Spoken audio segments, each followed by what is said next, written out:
कोना क गेलो टोना हरहिले ये सोना कोना कोना क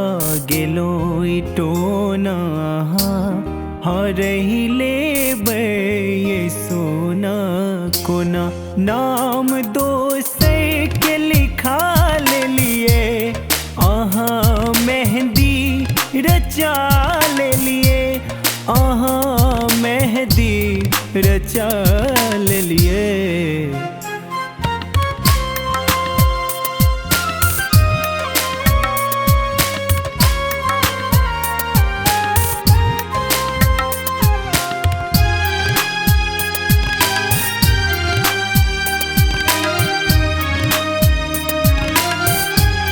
रुकत को नाई नोर हमर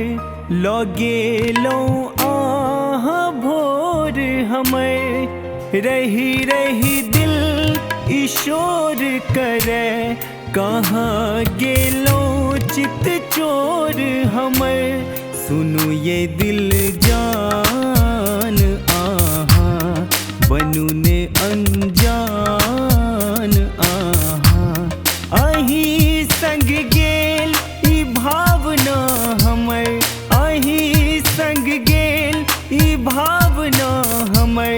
मोनक बाते मोने रही गे। कोना क गेलो टोना हरहिले ये सोना कोना कोना क गेलो टोना हरहिले ये सोना कोना नाम दोसर के लिखा ले लिए मेहंदी रचा ले लिए मेहंदी रचा ले लिए।